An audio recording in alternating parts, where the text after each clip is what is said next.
At the end of a chapter, people expect a clear emotional event, a final conversation, a dramatic realization, a breaking point that makes the ending feel official. But more often, the real signal is almost offensively quiet. You simply stop reacting the way you used to. Not because you're numb, not because you suddenly became above it. It's subtler than that. The same situations still exist. The same patterns still try to pull you into their familiar shape. The same buttons are pushed. And yet the usual internal surge doesn't come. The spike of irritation doesn't rise into your throat. The spiral doesn't start building its familiar architecture in your mind. You notice the moment, and then it passes. This is the strange shift into emotional neutrality, the fading of highs and lows that once defined your days. You still feel, but the extremes lose their authority. What used to take over your whole inner world now occupies a smaller space. And at first, this can feel like something is missing, because intensity has a way of masquerading as meaning. If you were activated, it meant it mattered. If it hurt, it meant it was real. If you were pulled back in, it meant you still belonged there in some way. But there is another possibility. Indifference can signal completion, not apathy. Apathy is heavy. It's sealed off. It has a dead quality to it. Completion is different. Completion feels like exhaling after holding your breath for years without realizing it. It's the calm that appears after inner resistance dissolves. The mind might still generate commentary, but your body doesn't mobilize behind it the same way. The old life stops recruiting you emotionally. The old triggers don't find purchase. And when something can no longer pull you back into the same state, that is not a small change. That is the ending, happening privately. It can be disorienting because you're used to measuring your progress by what you can control, what you can fix, what you can handle. Emotional neutrality doesn't feel like progress. It feels like silence. But silence is often the system telling the truth. It's the moment the old story stops producing the same chemical response inside you. You realize, without making a speech about it, that whatever kept you engaged has thinned. And that brings the next quiet signal. You stop trying to fix what used to bother you. This one can feel almost wrong, like you're being irresponsible. Because you may have built an identity around repairing, explaining, smoothing, holding things together. You were the one who found the right words, the one who went back in for one more conversation, the one who tried again, not because it always worked, but because trying felt like integrity, trying felt like love, trying felt like being the kind of person who doesn't abandon things. Then something changes, and it isn't a decision you make with confidence. It's more like your system runs out of the particular energy required to keep maintaining outdated dynamics. The urge to repair disappears. The impulse to argue fades. The compulsion to explain yourself into understanding loses its urgency. You still see what's broken, but you no longer feel personally responsible for repairing it. Not in a bitter way, in a clean way. The kind of cleanliness that comes from recognizing a pattern you've already completed. Sometimes the most definitive ending is the moment engagement feels unnecessary. Not because you don't care, but because care no longer expresses itself through self-erasure. You realize how much effort it took to keep a certain arrangement alive, how many small adjustments you made just to prevent things from falling apart, how many internal negotiations you carried, quietly, so the outside could stay stable. And then one day you notice something almost shocking. You don't want to do it anymore. Not because you're angry, because you're finished. It's over when you no longer feel responsible for holding it together. That sentence can land like a relief and a grief at the same time. Relief because the constant repair job is exhausting. Grief because it exposes how long you believe the stability depended on you. When you stop fixing, you're not only letting a dynamic be what it is, you're letting yourself be what you are, without the performance of constant effort. And when you stop fixing, your environment starts speaking differently to you. Familiar places begin to feel smaller. This doesn't always mean you hate them. It doesn't mean anything is toxic. It's more like the walls move closer. The routines that once felt comforting begin to feel restrictive. Not because the routine changed, but because you did. Identity expansion changes the perception of space. A life that fit you perfectly in one season can feel tight in the next, like wearing a coat that used to be warm and suddenly feels heavy on your shoulders. You might notice it in ordinary moments. Sitting in a room you've sat in 1,000 times and feeling a quiet restlessness you can't justify. Walking the same streets and realizing the scenery no longer reaches you. Returning to places that used to feel like home and sensing, almost physically, that something in you isn't landing there anymore. Nothing dramatic has to happen for everything to shift. That's what makes this phase so confusing. The mind keeps waiting for an event that will validate the feeling. But sometimes the shift is simply internal growth reaching a point where the external container can't hold it the same way. Your life feels smaller because you've grown beyond it. And growth doesn't always feel like expansion at first. Sometimes it feels like constriction, because you are still living in a structure designed for an earlier version of you. It's like driving a familiar road and realizing you're no longer looking for the same destination. The road is the same. Your hands still know the turns, but something in you isn't on that journey anymore. And when you stay on it anyway, it can feel like a quiet form of self-betrayal. Not dramatic, just steady. The kind of steady discomfort that eventually becomes undeniable. Often, the body makes it undeniable first, because around old situations, the body begins to feel different. You might not call it anxiety. It's not always a spike. Sometimes it's fatigue, a sudden drop in energy the moment you think about returning to a certain place, a certain routine, a certain dynamic. Sometimes it's tension that appears without a clear reason, like your nervous system is bracing for a story your mind is still trying to narrate as fine. Sometimes it's a heaviness that feels disproportionate, because your body is responding not to the surface moment, but to the pattern behind it. This is the somatic signal of misalignment. The nervous system is brutally honest in a quiet way. It doesn't argue, it doesn't justify.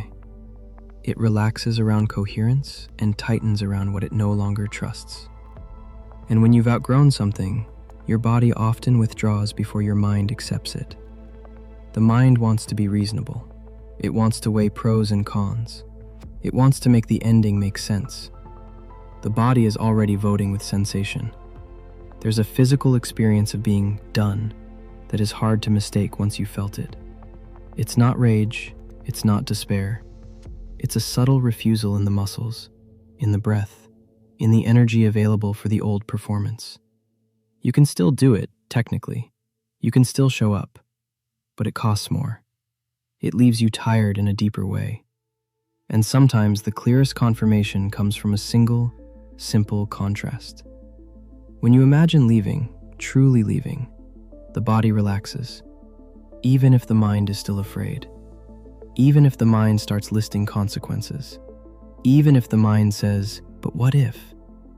The body softens anyway, as if it has been waiting for permission to stop bracing.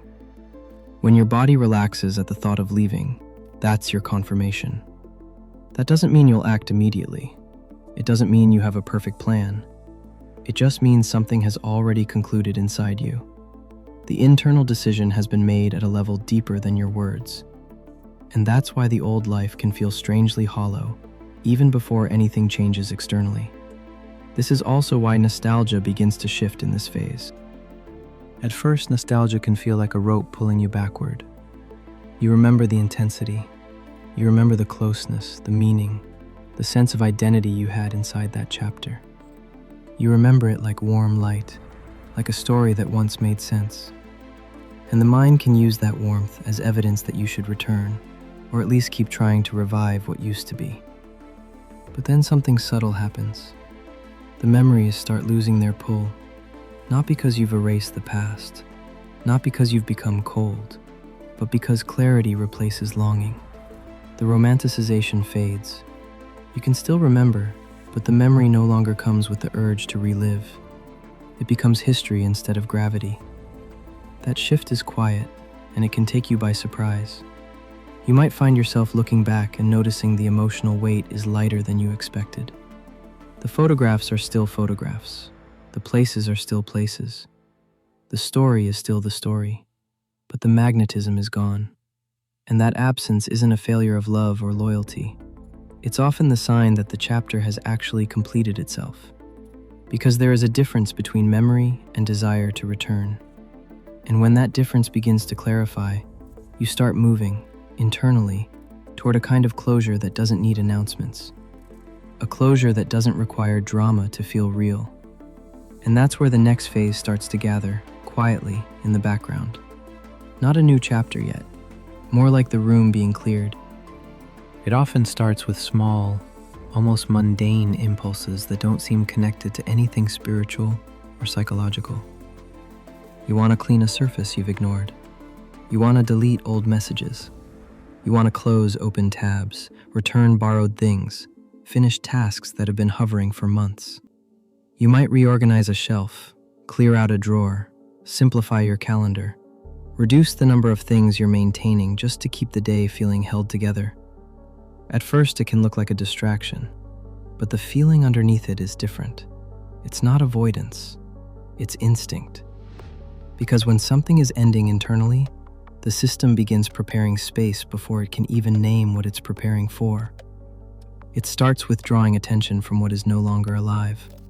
It stops wanting clutter, not only physical clutter, but emotional clutter.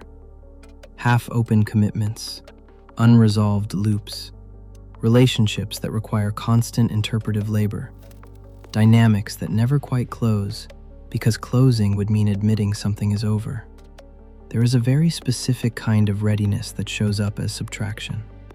Not as self-denial, not as punishment, not as minimalism as an aesthetic. More like a quiet desire to stop carrying what you only carry out of habit.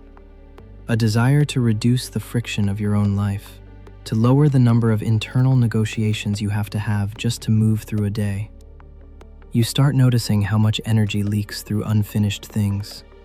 Not unfinished because you're irresponsible. Unfinished because you didn't have the right internal season to finish them.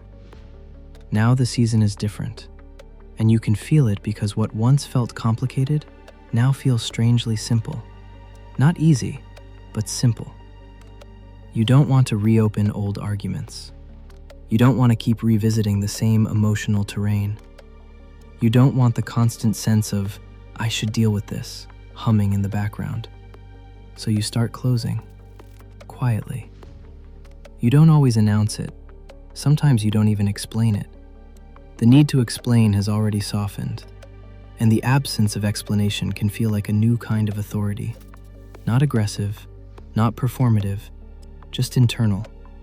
The kind of authority that doesn't require the room to agree with you. That's why clearing can feel like the last step before a threshold. Because before the next chapter arrives, the old one has to stop occupying so much space. Space in your attention, space in your nervous system, space in your identity. A new life can't form in a crowded room. And what's interesting is that the mind often tries to interpret this clearing as a sign of something missing. It might say, why do I feel like I'm stripping things away? It might say, why do I suddenly want less? It might say, is this emptiness? But subtraction is not emptiness. It's the end of excess. It's the nervous system reducing noise so it can hear its own signal again. It's the psyche lowering the volume of old narratives so the next truth can speak at a normal tone instead of having to shout. Sometimes the clearing comes with a strange tenderness. You might find yourself touching old objects, old memories, old routines with a softer hand. Not because you want them back, but because you can see them without distortion. You can recognize what they gave you without needing them to continue giving it. You can appreciate the chapter for what it was without pretending it still fits. That's where nostalgia changes. Earlier, nostalgia can feel like longing, a pull, a pressure, an emotional magnet. But in this stage, nostalgia becomes something closer to perspective. You can remember without wanting to return. The memory stays a memory. It doesn't become a demand. And that shift is one of the most reliable signs that you are actually done. Because the desire to return is usually fueled by unfinished emotion, by unresolved identity, by a part of you still trying to prove something inside the old world. When that proving stops, the past becomes lighter. It no longer has to be redeemed. It no longer has to be justified. It can just be what it was. You can remember without wanting to relive. And when that happens, you start noticing something that can feel almost strange if you've lived through a lot of urgency. The drama fades. Not because nothing mattered, not because you're dissociating, because your system is no longer organized around the same emotional triggers. The cycle can't restart itself because it no longer has access to you in the same way. You can feel the old loop trying to form, some familiar invitation to overthink, to fix, to chase clarity, to chase reassurance, and it doesn't fully assemble. It falls apart before it becomes a storm. This is often where people expect to feel triumphant, like they've won something. But it usually doesn't feel like that. It can feel quiet, almost plain, like you're watching a door close very slowly and you're surprised by how little noise it makes. The mind, which is used to measuring meaning by intensity, can misread this quietness as emptiness. It may even try to provoke intensity again, just to confirm that you still care. But the body doesn't respond. The nervous system doesn't mobilize. And that non-response is a kind of truth. Because what once hijacked you can no longer hijack you. The hook doesn't catch. The emotional contract isn't being renewed. And sometimes the most important shift inside you is exactly that. You stop renewing. You stop renewing the argument in your head. You stop renewing the role. You stop renewing the obligation to keep everything coherent for everyone else. You stop renewing the belief that you must carry the weight of keeping the chapter alive. It's over when you no longer feel responsible for holding it together. That line isn't a motivational statement. It's a description of a nervous system that has come to the end of a loop. And that end often reveals itself through something unexpectedly gentle. Peace. Not the idealized peace people talk about when they're trying to sound enlightened. The real kind. The kind that feels like the absence of internal bargaining. The kind that shows up when fear no longer dominates the decision-making process. The kind that doesn't need to be loud because it isn't trying to convince you. Peace instead of panic.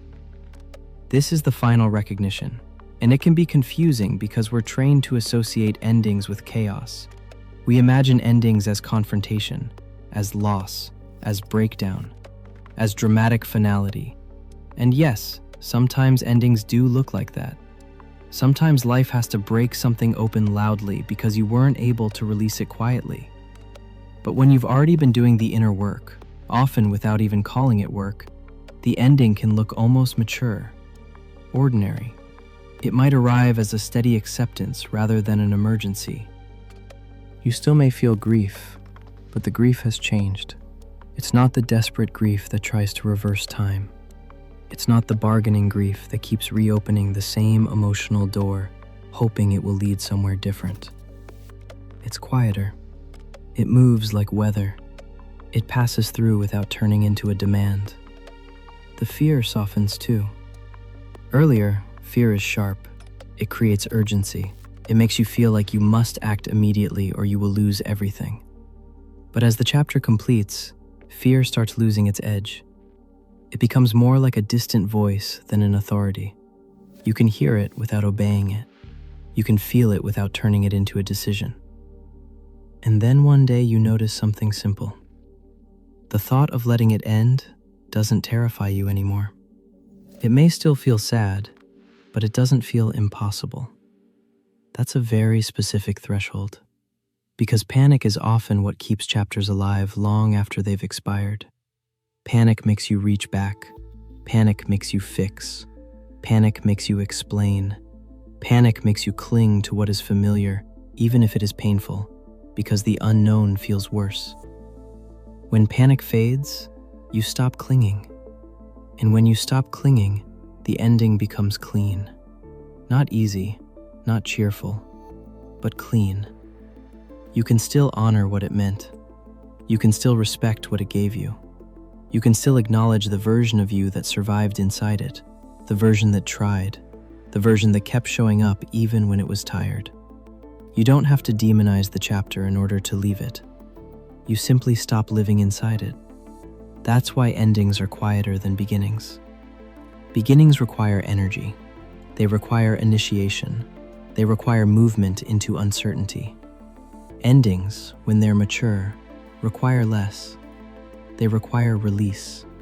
They require non-interference. They require letting the internal conclusion be real, even if the external world hasn't fully reorganized yet. And in that stage, the mind may still ask for a clear reason. It may still want a clean narrative. This ended because of this. It may still want a story you can tell yourself that feels orderly and defensible. But the deeper truth is often softer. The deeper truth is that resonance shifted. Home isn't a place, it's resonance. And yours has shifted. So the environments feel smaller, the routines feel tighter, the old problems feel less compelling. The old dynamics feel outdated, not evil, outdated, like clothing from a season you don't live in anymore. Your body keeps confirming it. Around the old situation, you feel tension. At the thought of leaving, you feel relief. And that relief isn't laziness. It isn't avoidance. It's your nervous system telling you where coherence lives now. It's your system recognizing that it can finally stop bracing. When your body relaxes at the thought of leaving, that's your confirmation. Not that everything will be simple, not that nothing will be lost, just that the internal argument is over. And if the internal argument is over, the chapter is already ending, whether or not you've made the outer move yet. The outer life often lags behind inner truth. It takes time for circumstances to catch up to awareness, but awareness is the first closure. It is the quiet exit that happens before the visible one. That's why this message, if it's reaching you in the middle of this, doesn't need to be a warning. It doesn't need to be a diagnosis. It doesn't need to tell you what to do. It can simply confirm what you already sense. If you've noticed emotional neutrality replacing intensity, if you've noticed the urge to fix fading, if familiar places feel smaller, if your body tightens around old situations and softens at the thought of leaving, if nostalgia has become memory without gravity, if you feel drawn towards simplifying, clearing, finishing, releasing, then the signal is not crisis. The signal is peace. And peace, in this context, is not the end of feeling. It's the end of being pulled. It's the end of being emotionally recruited back into a life your system has already outgrown. The final sign your old life is over isn't chaos. It's the quiet moment you realize it can no longer pull you back in. And in that quiet, something else begins forming. Not as a loud new identity, not as instant certainty, but as room, space, breath. A life that hasn't arrived fully yet, but is already possible because the old one has stopped demanding your entire nervous system just to stay standing.